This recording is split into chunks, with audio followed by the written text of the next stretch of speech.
Atos dos Apóstolos, capítulo 21. Nós lemos a partir do versículo 1. Nós, na última semana, terminamos o 20. E hoje, então, nós damos continuidade à caminhada do apóstolo Paulo a Jerusalém. E é interessante, eu coloco aí o título da mensagem, né?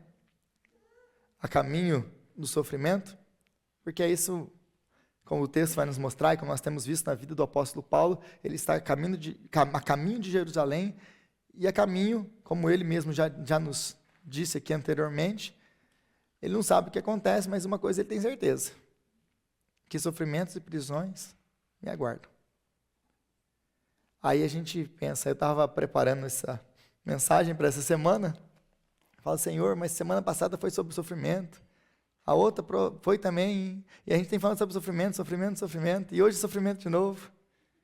Aí eu fico cada vez mais convencido de que Deus ele tem que alinhar as nossas expectativas constantemente com relação à nossa vida. Porque nós olhamos para a nossa vida, nós olhamos e pensamos, não, é meu direito é ser feliz, próspero, abençoado, e etc, etc, etc. Quando a Bíblia nos adverte de novo, de novo, e de novo, nós vamos sofrer. Mas tem de bom ânimo, pois eu venci o mundo. Então, Atos capítulo 21, creio que todos acharam. A partir do versículo 1, diz assim a palavra de Deus. Depois de nos separarmos deles, embarcamos e navegamos diretamente para Cós. No dia seguinte, fomos para Rodes e dali para Patara. Encontrando um navio que ia fazer a travessia para a Fenícia, embarcamos nele e partimos. Depois de avistarmos Chipre e seguirmos rumo ao sul, navegamos para a Síria. Desembarcamos em Tiro, onde nosso navio deveria deixar a sua carga. Encontrando os discípulos ali, ficamos com eles 7 dias. Eles, pelo Espírito, recomendavam a Paulo que não fosse a Jerusalém. Mas quando terminou o nosso tempo ali, partimos e continuamos nossa viagem. Todos os discípulos, com suas mulheres e filhos, nos acompanharam até fora da cidade, e ali na praia nos ajoelhamos e oramos. Depois de nos despedirmos, embarcamos e eles voltaram para casa.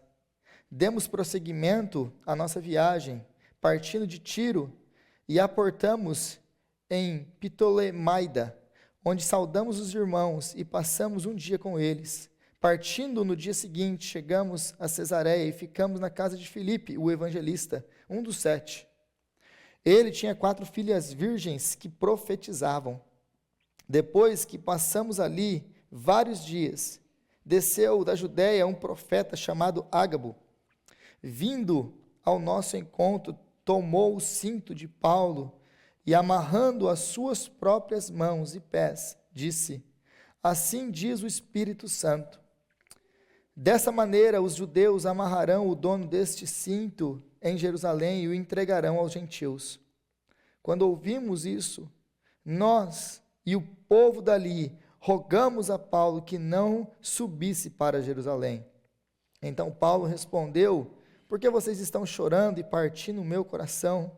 Estou pronto não apenas para ser amarrado, mas também para morrer em Jerusalém pelo nome do Senhor Jesus. Como não pudemos dissuadi-lo, desistimos e dissemos: seja feita a vontade do Senhor. Depois disso, preparamo-nos e subimos para Jerusalém. Alguns dos discípulos de Cesareia nos acompanharam e nos levaram à casa de Mnason, onde deveríamos ficar, e ele era natural de Chipre e um dos primeiros discípulos. Até aqui, palavra do Senhor. Então, nós continuamos hoje com a nossa jornada. Paulo agora ele se vira, ele estava na Acaia, e ele se vira e ele entende que Deus está o chamando para Jerusalém. Ele estava terminando a sua coleta do dinheiro, daquela oferta que ele mesmo tinha se proposto a levantar para os empobrecidos da Judéia. Ele passa então pela Caia, pela Macedônia, recolhendo esse dinheiro lá. Ele pensa que ele vai pegar um navio e sair da Caia, de Corinto, e sair de lá, indo agora para Jerusalém, voltando de novo para a Judéia. Mas as coisas complicam, ele tem que sair, meio que fugir dali, porque os judeus fazem uma trama contra ele. Ele tem que voltar pelo caminho norte, depois começar a descer de novo. E aí, nesse caminho todo, nós vimos na última semana, na última semana, foi o doutor de Campos que pregou, antes dessa última semana, quando nós vimos que ele chega, então, a Éfeso, e ele se despede dos irmãos em Éfeso. Aqui, então, ele retoma no versículo 21, depois dessa parada em Éfeso.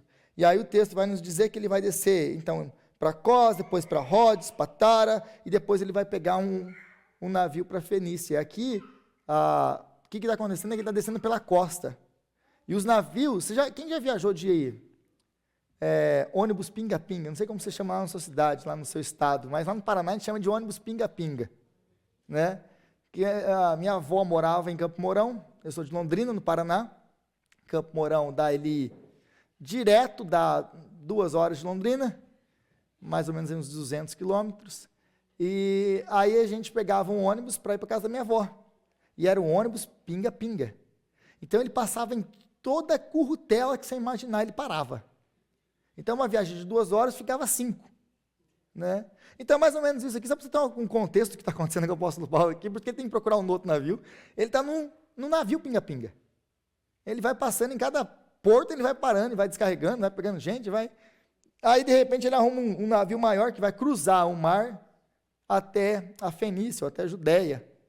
Então, ele pega e atravessa com eles para lá. E esse aqui que está acontecendo nesse primeiro versículo. Mas, então, ele está continuando aí a sua jornada até Jerusalém. E como ele mesmo disse no versículo 23 do capítulo 20, como nós vimos, ele se lembra de uma coisa: eu não sei o que vai acontecer comigo lá. Eu sei que o Espírito Santo me chamou para voltar para Jerusalém. Capítulo 19. Capítulo 20, o Espírito Santo, 19 ele chama, no capítulo 20 ele começa a dar um pouquinho mais de revelação do que vai acontecer. Mas não fala muito do que vai acontecer, é uma revelação progressiva, como nós estamos vendo no texto. 19 ele, Paulo, volta para Jerusalém. Capítulo 20, Paulo, você vai sofrer lá. Aí capítulo 21, ele vai fazer uma explicação mais aprofundada do que vai ser o sofrimento dele. Então ele sabe de uma coisa, que ele vai sofrer. O apóstolo Paulo, ele tinha uma certeza no seu ministério: eu vou sofrer. Essa era a certeza que ele tinha. É por isso que os sofrimentos não pegam ele de surpresa. Agora, se você olhar comigo no versículo 4, e se você prestar atenção na leitura bíblica, isso tem que saltar aos seus olhos. Por quê? O versículo 4 diz assim: encontrando os discípulos dali, agora eles estão em Tiro, ficamos com eles 7 dias. Eles quem? Os discípulos. Pelo Espírito recomendavam a Paulo que não fosse a Jerusalém. Qual que é o problema disso aqui?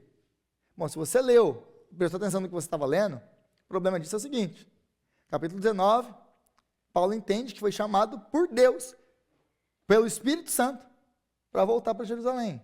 Capítulo 20, o Espírito Santo afirma que ele vai sofrer em Jerusalém. Agora, capítulo 21, versículo 4, eles, pelo Espírito, recomendam que Paulo não fosse a Jerusalém.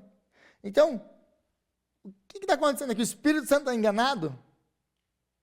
É igual a história que eu escutei alguns dias atrás, numa reunião de pastores, estava conversando com um pastor, ele falou assim, não sei se ele ou se alguém foi pregar numa igreja, e, de repente, antes de começar a pregação, uma irmã levanta no banco e fala assim, eu tenho uma revelação. Aí, o pastor está em pecado. Aí, aquele silêncio na igreja, né? Como assim, gente? Ele não pode pregar porque ele está em pecado. E aí o pastor da igreja foi lá e conversou com ele, tem alguma coisa acontecendo na sua vida, tem alguma coisa que, né? A gente precisa orar por você, alguma coisa assim? Não, que eu saiba não, né? O Espírito Santo tem que me revelar também. E aí, essa mesma irmã levanta depois daquele tempo, né? Aquele silêncio na igreja, que você escuta até uma agulha caindo. Depois de uns 5 minutos, ela levanta. O Espírito Santo estava enganado. O pastor pode pregar. Aí eu olho para aqui, eu li isso aqui, eu lembrei dessa história. Falei assim, Senhor, capítulo 19, 20, o Senhor está direcionando. Agora capítulo 21, versículo 4, o Espírito Santo, eles guiados pelo Espírito, manda ele não ir. Esse Espírito Santo é meio confuso. É ou não é para ir? Como que a gente vai conciliar essas duas coisas aqui?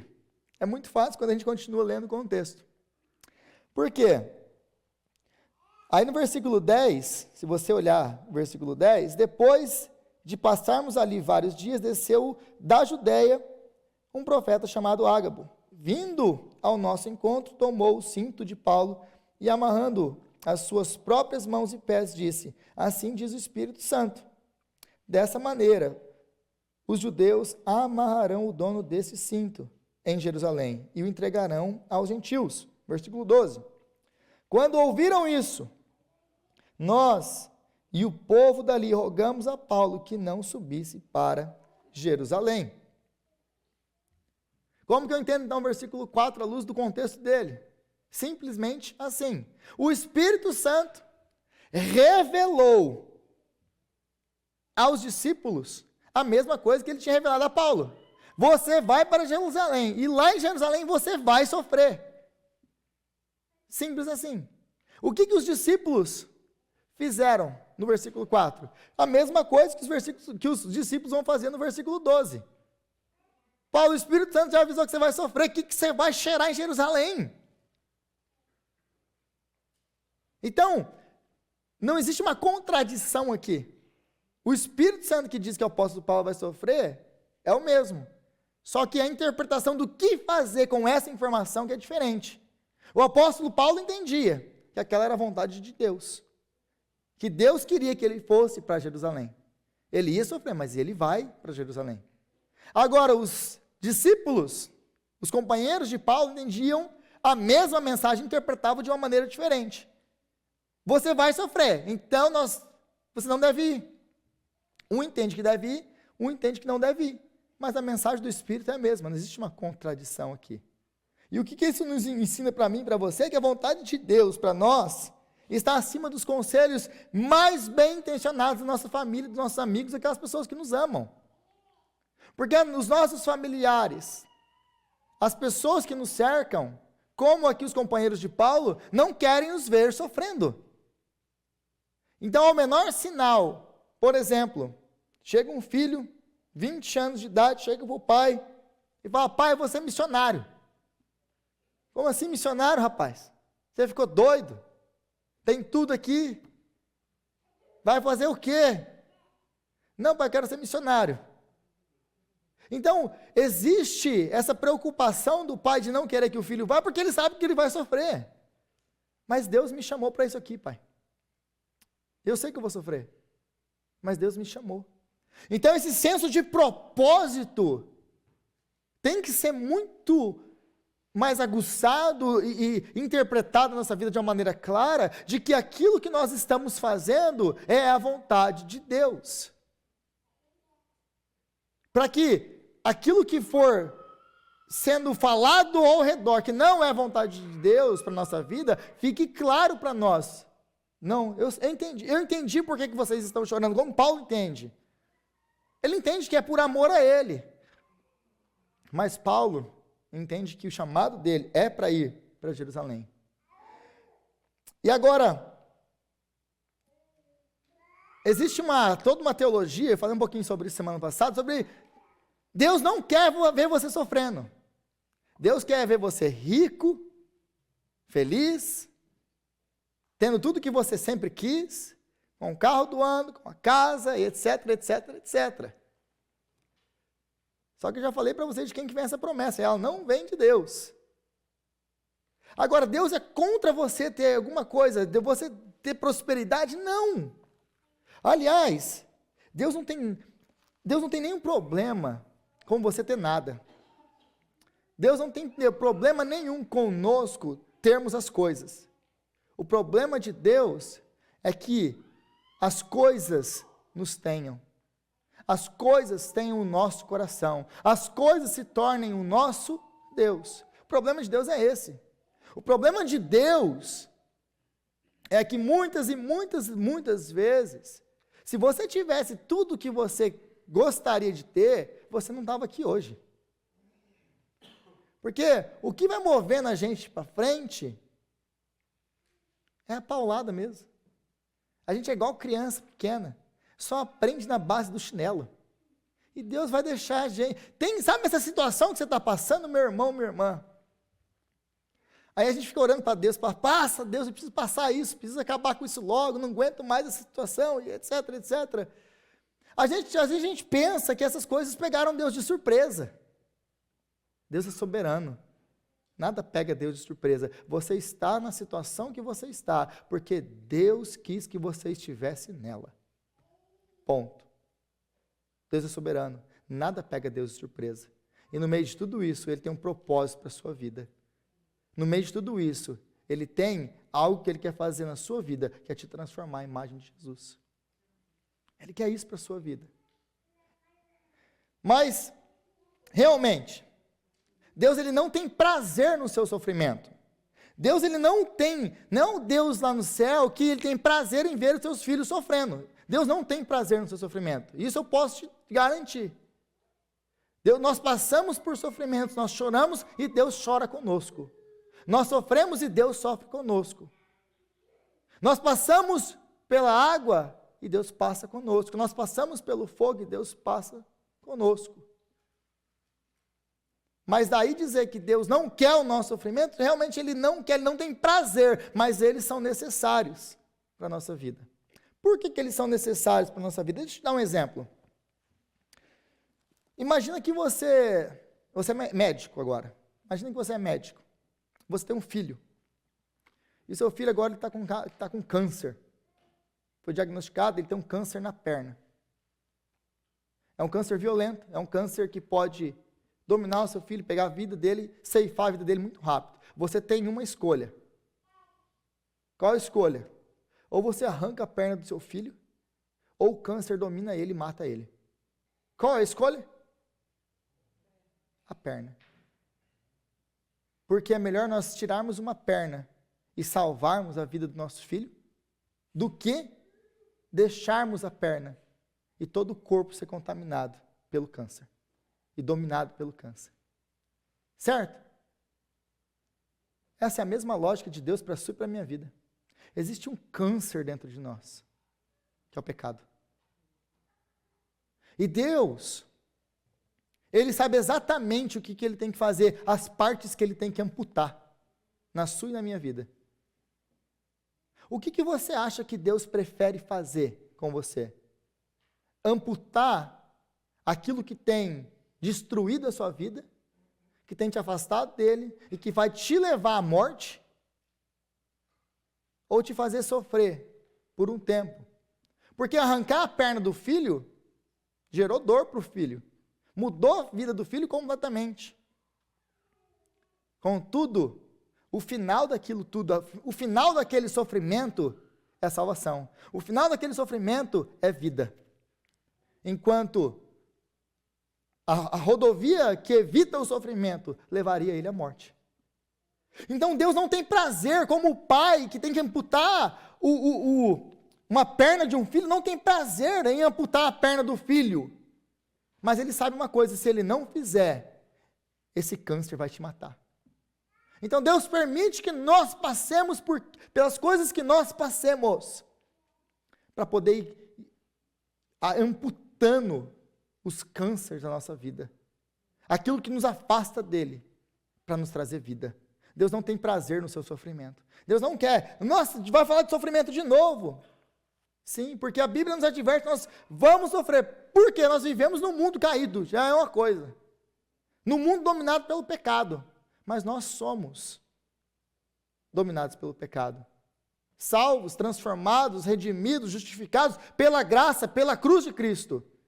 Mas ainda nós vivemos nesse mundo. E há uma batalha constante contra o pecado, em santificação, que nós vamos ter que viver até o último dia que nós estivermos aqui.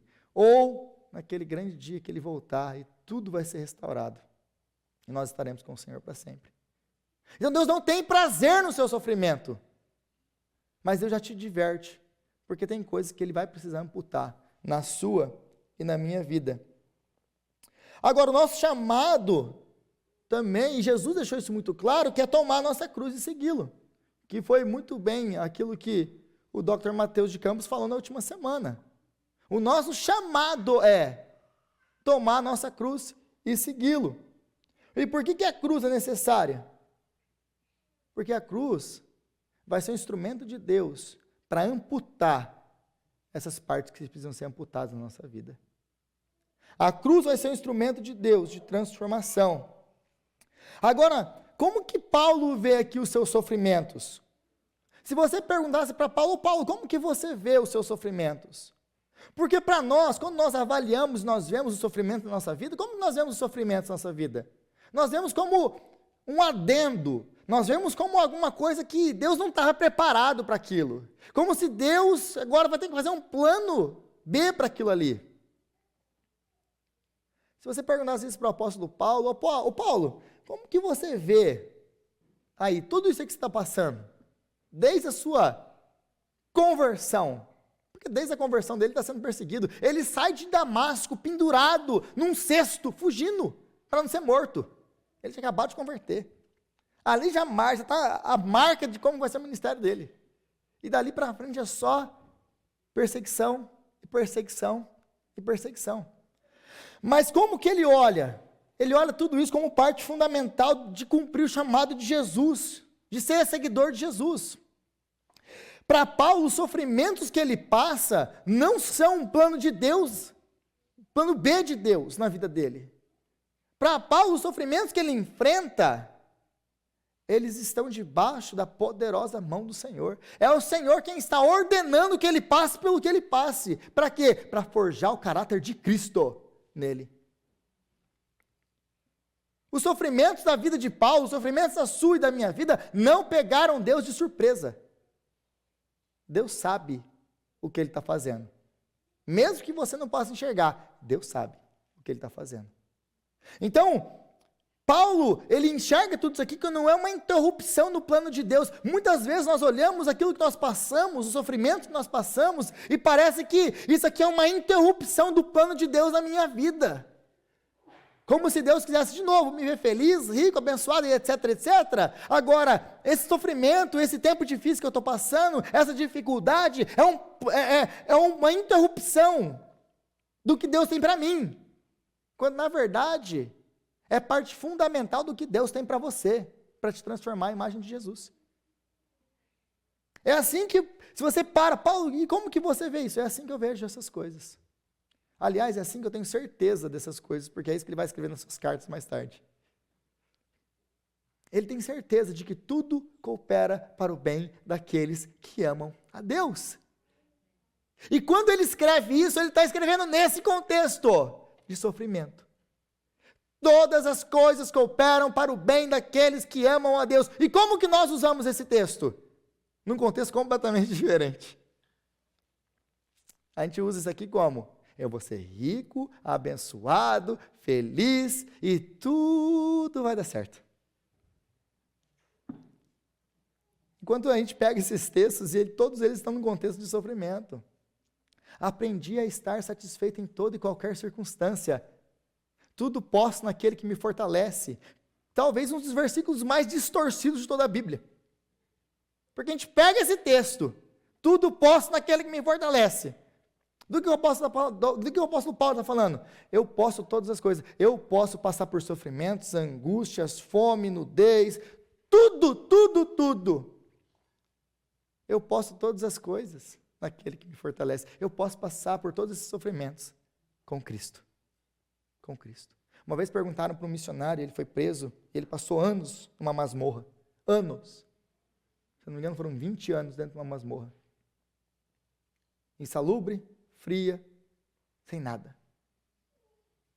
E ele, por um milagre de Deus, ele não morreu. E uma vez perguntaram para ele, depois que ele estava solto, perguntaram para ele, como é que você suportou 20 anos dentro dessa masmorra? Ele falou assim, 20 anos dentro de uma masmorra com Cristo é morar no castelo. 20 anos em qualquer outro lugar fora de Cristo. Eu não consigo imaginar a dor. Como que ele via os sofrimentos dele? Se eu estou com Cristo, não importa onde que eu estou com Cristo. Nós precisamos aprender a nos contentar em Cristo. Em Cristo. E não nas coisas. Nós nos frustramos, sofremos, porque nós estamos nos contentando com as coisas, em vez de nos contentarmos com Cristo. Com Cristo. Então a cruz, ela não é opcional para mim e para você, ela não é opcional para o crente. Nós vamos carregar a nossa cruz, ou nós não somos discípulos de Cristo. Ponto. Ah, Rodrigo, onde que está escrito isso? O próprio Jesus não disse isso. Se alguém quiser vir após mim, negue-se a si mesmo, tome diariamente a sua cruz e siga-me. Pois quem quiser salvar a sua vida, a perderá, mas quem perder a sua própria vida, por minha causa a salvará. Pois do que adianta ao homem ganhar o mundo inteiro e perder-se, ou destruir-se a si mesmo? A cruz não é opcional para nós. Nós ou vamos tomar a nossa cruz e seguir a Cristo, ou nós não vamos andar com Cristo. Esse é o nosso chamado. Tome, olha aqui, a condicional, se alguém quer vir após mim, tome a sua cruz. E é interessante porque capítulo 9 de Lucas, Jesus, a partir do versículo 51, ele vai se virar agora para Jerusalém. E ele vai para Jerusalém para sofrer e morrer. Ele sabe muito bem do que ele está falando. Esse é o nosso chamado. Tomar nossa cruz e seguir o Cordeiro no seu desfile de morte, mas da vitória. Então Jesus nos chamou para vencer como ele venceu. E esse aqui é o tema do livro do Apocalipse. Jesus nos chamou para vencer como ele venceu. Jesus venceu através da sua morte e da sua cruz. Nós estamos seguindo um cordeiro que foi morto, não um general romano. Porque nós, às vezes, a igreja, pelo menos na minha visão, muitas vezes parece estar querendo seguir um general romano. Jesus venceu. Quando você lê Apocalipse capítulo 5, e tem aquela cena toda, capítulo 4 você tem o trono de Deus e Deus sendo adorado. No capítulo 5 nós temos Deus com um rolo na mão, com um selado, e ninguém é digno de abrir. E João está chorando muito, porque ninguém é digno de abrir. De repente, ele escuta, mas o leão de Judá, a raiz de Davi venceu e é digno. Mas ele ouve o leão da tribo de Judá. Agora, quando ele se vira e vê, ele não vê um leão, ele vê um cordeiro que parecia ter estado morto. O que esse texto, o que todo o livro do Apocalipse está nos mostrando? Ele está nos mostrando o padrão da vitória do crente. O padrão da vitória do crente é Cristo. Nós somos chamados a tomar nossa cruz e segui-lo. Nós somos chamados a morrer como ele morreu, viver como ele viveu. Nós somos chamados a sermos vitoriosos na nossa vida, como ele foi. Como que ele foi? Ele conquistou a partir da sua morte. Ele é digno de abrir o cordeiro é digno de abrir o livro, porque ele foi morto. E a sua morte foi a sua vitória. A gente está bem diferente hoje. A gente parece estar seguindo um general romano. Enquanto o nosso chamado é morrer, é tomar a cruz, é ser paciente no meio das tribulações. Esse é o nosso chamado da igreja. O nosso chamado é seguir e vencer como Jesus venceu. Agora no versículo 13, se você tiver com a sua Bíblia aberta ainda. Então Paulo respondeu Por que vocês estão chorando e partindo o meu coração? Estou pronto não apenas para ser amarrado, mas também para morrer em Jerusalém pelo nome do Senhor Jesus. Paulo entendia muito bem as palavras de Jesus. Aquilo que nós acabamos de ler aqui, nós temos que tomar a nossa cruz. Aquele que quer vir após mim, aquele que quer ser meu seguidor, tome a sua cruz e siga-me. Paulo não tomava isso como figurativo. Não era ilustração. Paulo entendia, isso aqui eu vou fazer. Eu fui chamado para tomar a minha cruz. E é isso que ele vai fazer exatamente, e é isso que ele está fazendo agora. Ele entendeu o que Jesus falou. Jesus nos chamou para tomar a nossa cruz. E enquanto ele dá essa ordem, ele está pegando a sua cruz e indo para Jerusalém para morrer. Eu vou fazer o mesmo. Isso aqui não é filosofia para o apóstolo Paulo. O apóstolo Paulo diz aqui, não é uma coisa, é uma metáfora que Jesus usou para nós. Não, é literal. Ele nos chamou para sofrer. Esse é o nosso chamado. Rodrigues, essa mensagem é muito difícil. Gosto não. Uma vez eu li o C.S. Lewis escrevendo uma coisa que eu achei muito interessante. Ele fala, se você está buscando cristianismo, no cristianismo, uma religião que vai te confortar, que vai te dar conforto, é melhor você comprar uma boa garrafa de vinho. Porque ela pode fazer um trabalho muito melhor do que o cristianismo. Porque o cristianismo foi chamado para se sentir confortável, feliz, completo. O cristianismo vai te desafiar mesmo, constantemente. Cristo não quer, Ele não te chamou para deixar você do jeito que você está. Ele vai te transformar, porque Deus tem um propósito na sua vida, Romanos capítulo 8, te transformar à imagem de Cristo. Não é o American Dream. Deus tem um propósito na sua e na minha vida, te transformar à imagem de Jesus. E Ele vai fazer isso. Ele vai fazer isso. Por que Ele tem que fazer, aliás, isso? Vamos imaginar uma situação aqui, rapidamente. Imagina que Deus convida todo mundo aqui. Todo mundo. Todo mundo vem. Vamos para o céu, todo mundo. Não transforma ninguém, não. Vocês estão perdoados, vocês podem vir todo mundo para cá. No que o céu se transformaria? No inferno. É por isso que Deus tem que transformar a sua vida, meu irmão, minha irmã. Deus tem que nos transformar à imagem do seu Filho. E Ele vai fazer.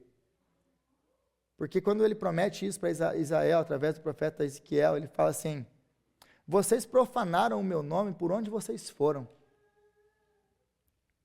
Mas eu aspergirei água limpa sobre vocês, e vocês ficarão limpos. É quando Deus te pega pela gola. Sabe, já pegou criança para tomar banho, criança birrenta? Você pega, você arranca a roupa e joga dentro da banheira. E esfrega. Deus, Ele prometeu fazer isso na sua vida. Querendo você ou não. Tem uns que vão tomar banho tranquilo. Você fala, vai tomar banho. E ele vai. Aí tem uns outros mais ou menos como a gente. Que ele tem que pegar pela gola, arrancar a roupa e jogar dentro da banheira. Aspergirei água limpa sobre vocês. E vocês ficarão limpos. Porque Deus vai demonstrar que Ele não tem apenas poder para salvar pecadores. Ele tem poder para salvar e transformar pecadores para a glória do nome dEle. Então, Paulo entendia tudo isso aqui como literal, isso aqui não é figurativo mais uma vez. E assim como Jesus, Ele sabe o que aguarda em Jerusalém. É interessante aqui, que Paulo ele vai e ele tem uma mentalidade que ele está seguindo os passos de Jesus. Mas de onde que vem essa força do apóstolo Paulo? Como que ele pode viver dessa maneira? Do exemplo da cruz de Cristo. E não apenas do exemplo da cruz de Cristo, do poder de Cristo. Porque Jesus não é apenas o exemplo a ser seguido, é dele que vem o poder para nós vivermos a nossa cruz. Jesus, meus irmãos, minhas irmãs, se Jesus fosse apenas um exemplo, um grande exemplo a ser seguido, como nós temos os outros líderes das outras religiões, eles são grandes exemplos a serem seguidos. Se Jesus fosse um grande exemplo apenas a ser seguido, a gente estava morto. Porque nós nunca teríamos o poder para viver como ele. Mas Jesus não é apenas um grande exemplo. Jesus é o poder para nós vivermos a vida que ele nos propõe. Porque ele conquistou isso para nós, por nós, na cruz. Então ele é o exemplo e o poder. Nós não podemos ser imitadores de Cristo na carne.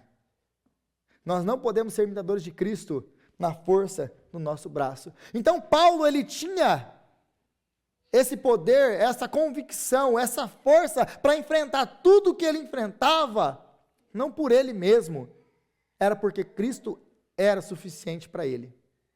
Ele vivia pelo que ele vivia, ele seguia o exemplo de Cristo, como ele seguia. Porque o Espírito Santo o capacitava a viver assim.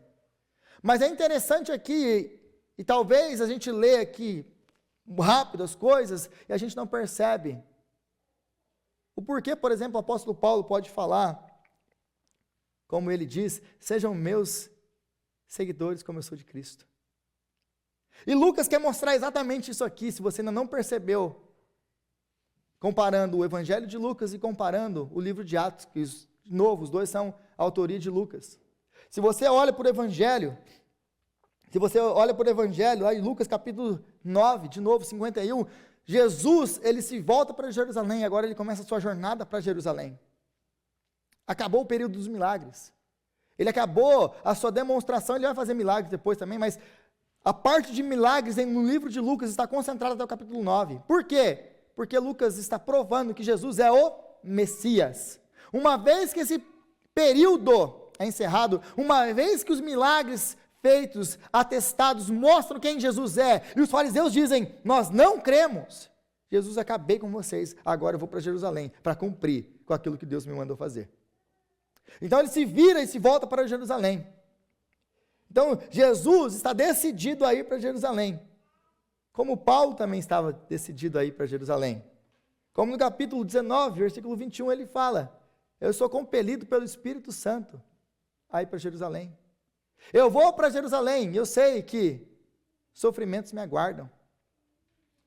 No Evangelho, Jesus, ele fala da sua paixão 3 vezes. Ele fala 3 vezes, eu vou sofrer, o Filho do Homem vai ser entregue, nem em Jerusalém, vai ser entregue nas mãos de pecadores.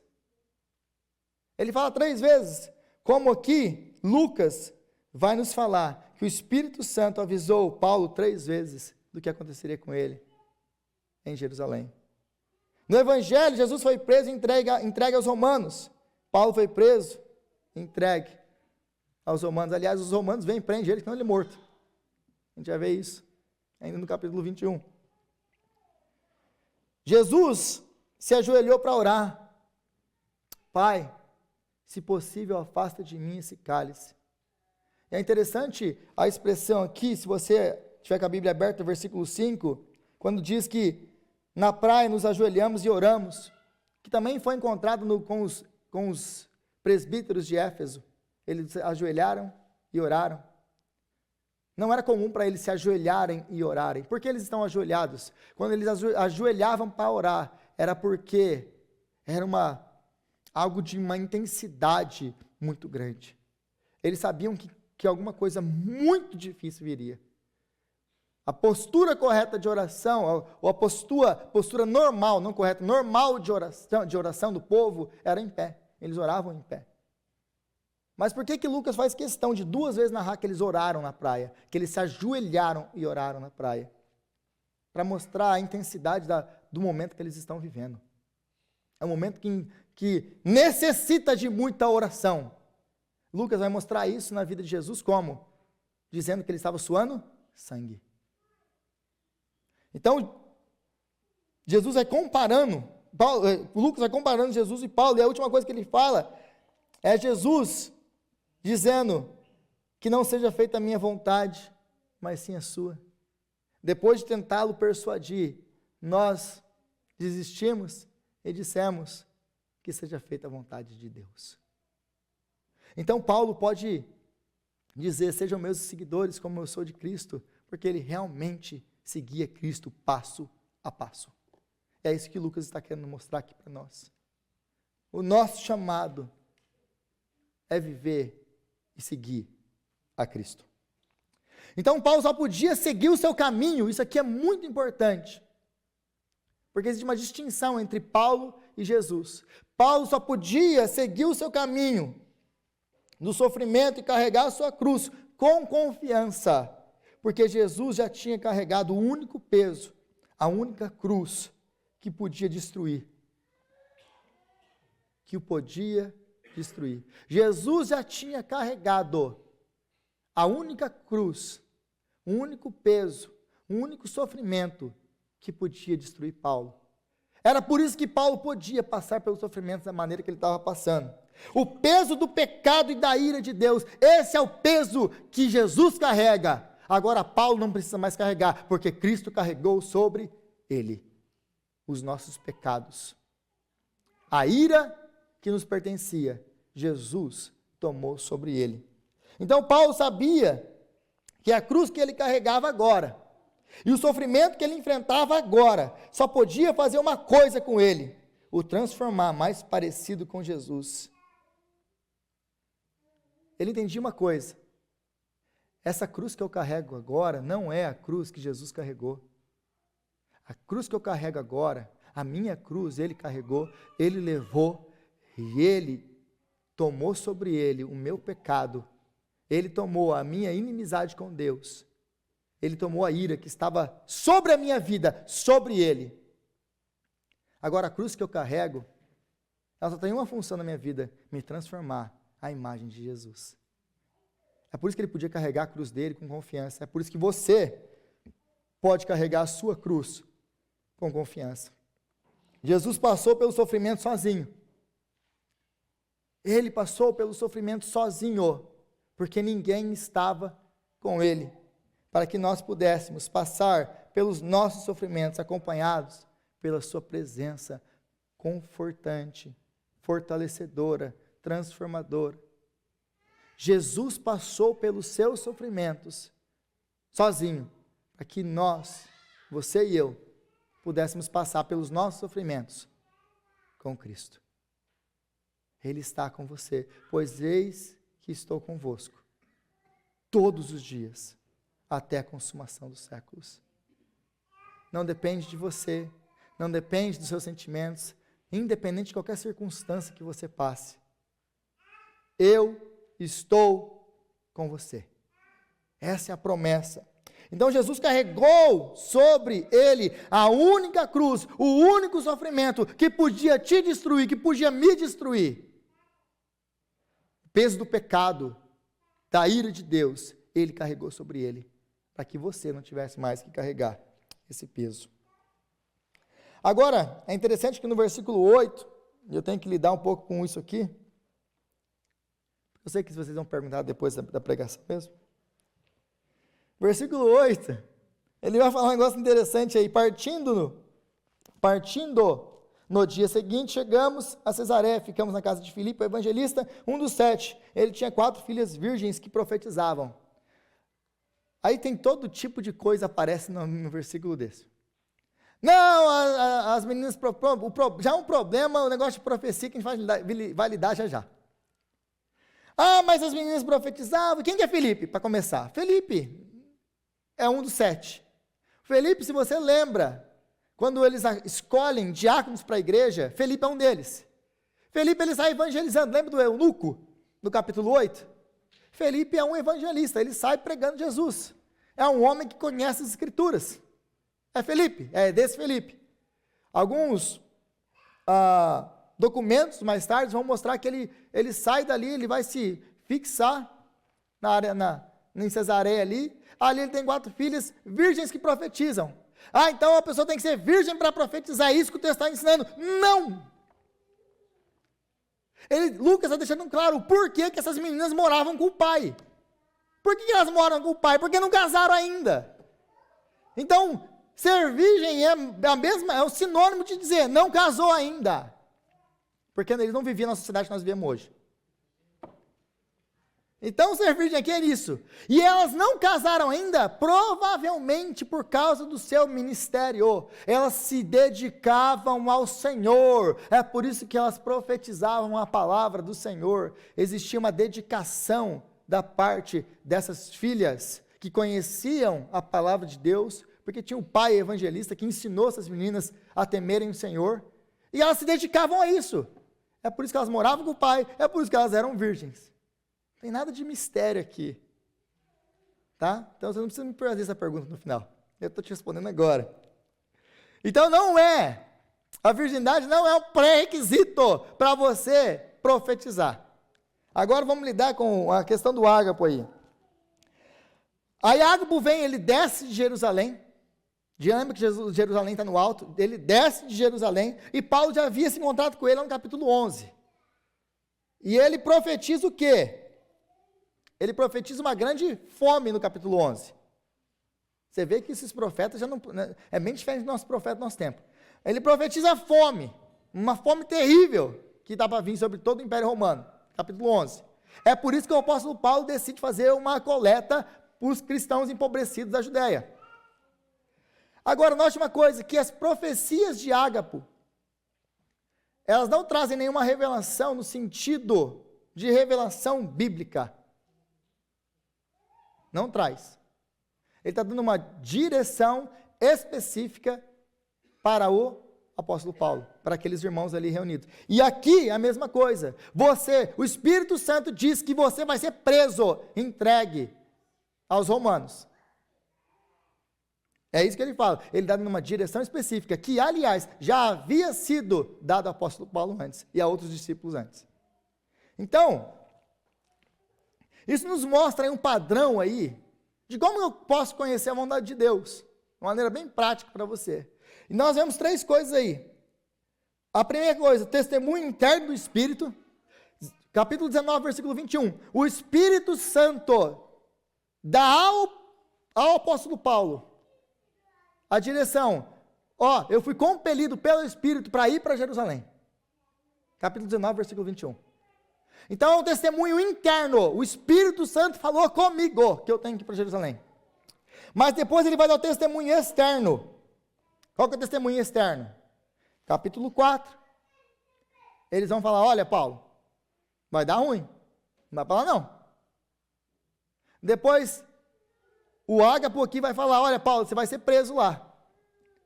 Então, Deus falou com Paulo. Deus testificou com a igreja, através dos irmãos da igreja. Agora, é interessante que essa testificação pela igreja está em contradição àquilo que Paulo interpretou. A interpretação, de novo, está diferente, está divergindo. Agora, como que eu posso saber o que é a vontade de Deus de verdade? Quando existe essa divergência, a diferença da interpretação, a palavra de Deus. No caso aqui, o apóstolo Paulo ainda está escrevendo o Novo Testamento. Então, como que ele sabia? Qual que era o padrão para Paulo entender qual que era a vontade de Deus para a vida dele? A vida de Cristo. Esse é o nosso padrão. Quando eu quero comparar alguma coisa na minha vida, eu vou olhar para quem? Para as Escrituras. Então, existe o testemunho interno, o testemunho externo e o testemunho das Escrituras. Quer conhecer a vontade de Deus? É esse padrão. Deus falou comigo. Então a igreja vai testificar isso. Deus vai levantar pessoas que vão confirmar essa direção. Mas tudo isso tem que estar em conformidade com a palavra de Deus. Porque senão, você pode jogar tudo fora. Porque não serve para nada. Porque a palavra de Deus é a nossa regra de fé e prática. Porque o resto pode ser muita feijoada. Antes de dormir, pode ser muitas outras coisas. Pode ser como a questão de profecias e profetadas. Agora, existe profeta ainda hoje? Bom, aqui eu não quero entrar numa discussão gigantesca, teológica. Eu não quero entrar no sensacionismo e etc., continuismo e blá, blá, blá, blá, blá. Deixa eu colocar para você dessa maneira, uma maneira bem simples. A revelação, a profecia, como nós temos na palavra de Deus, acabou, está encerrada. Toda a escritura nos foi entregue. Toda a profecia de Deus está contida na palavra dele. Então, assim está encerrada. Não existem novas revelações. Por exemplo, o cara morreu, foi para o céu, foi para o inferno e voltou para contar. É interessante que Jesus disse que mesmo que, lá com o rico e com Lázaro, mesmo que alguém ressuscitasse e contasse para as pessoas, se eles não acreditam na lei e nos profetas, nem que alguém ressuscitasse dos mortos eles acreditariam. Aí a gente vê um monte de gente proliferando aí, né? Que morreu e voltou, que morreu e voltou, que morreu e voltou. Bom, a experiência deles é a experiência deles, né? Eles que julguem as próprias experiências deles. Mas, biblicamente falando, a Bíblia diz que mesmo que alguém volte, eles não acreditariam. A Bíblia diz. Então, eu fico com quem?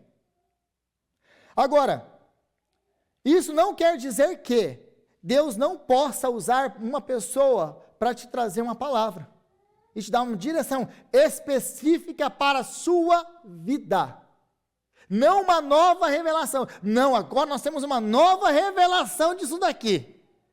Não, nós vamos escrever um novo livro para a Bíblia. Nós vamos atualizar a Bíblia. Isso não. Agora, que Deus pode levantar alguém para poder falar o seu coração, para poder te dar uma direção específica para a sua vida, aí está ok. Desde que ela esteja alinhada com a revelação de Deus escrita na sua palavra. Está claro isso? Agora, nós temos hoje, eu queria fazer uma comparação entre profecia e profetada, para encerrar. Qual que é a diferença entre profecia e profetada? Basicamente essa. A diferença que nós temos na Bíblia. Quando os discípulos aqui, os profetas bíblicos estão profetizando, é interessante que eles sempre profetizam o quê? Olha, você vai sofrer. Olha, vai haver fome. Olha, vai acontecer isso, toma cuidado com aquilo. Eles sempre profetizam advertindo. Via de regra. Qual que é as profetadas de hoje que a gente tem? Você vai ser rico, você vai ser próspero, Deus te fez cabeça e não cauda. Existe uma diferença muito grande. Quando os profetas, eles falam de Deus, geralmente, eles vêm com uma palavra, sim, de consolo, mas com uma palavra de exortação para o povo de Deus. E todas as vezes que nós abrimos a palavra de Deus e pregamos a palavra de Deus, nós estamos profetizando a palavra de Deus. Por exemplo, agora aqui eu estou profetizando para você a palavra de Deus, não a minha palavra. Então, nós precisamos entender e olhar para a Bíblia para ver essa questão. Como que eles faziam antes, como nós fazemos hoje. E aí a gente começa a ver as discrepâncias que existem entre profecias e profetadas. E é isso que nós precisamos entender na nossa vida. É isso que nós precisamos começar a discernir biblicamente. É por isso que a Bíblia é a nossa única regra de fé e prática. Não são os nossos sentimentos. Não é aquilo que nós achamos. Amém? Louvor, pode vir. Senhor, nós te agradecemos pela sua palavra. Te agradecemos, ó Deus, porque o Senhor nos instrui através da sua palavra. E o Senhor nos adverte através da sua palavra. Que nós vamos passar por adversidades, por sofrimentos. Mas nós te louvamos, ó Deus, porque Jesus carregou sobre ele o único sofrimento que podia realmente nos destruir, que é o sofrimento da ira, o sofrimento do afastamento do Senhor, do castigo eterno, porque Cristo tomou sobre ele naquela cruz os nossos pecados. Obrigado, Senhor, porque o Senhor nos deu agora a cruz que nos é proposta agora, é uma cruz que é um objeto de transformação para as nossas vidas. Então, Pai, que o Senhor venha nos dar graça, para que a gente possa viver a vida que nos está proposta, através da cruz. Nos dá graça para viver, é o que nós te pedimos, em nome de Jesus. Amém. Amém. Vamos ficar de pé? Receber a bênção?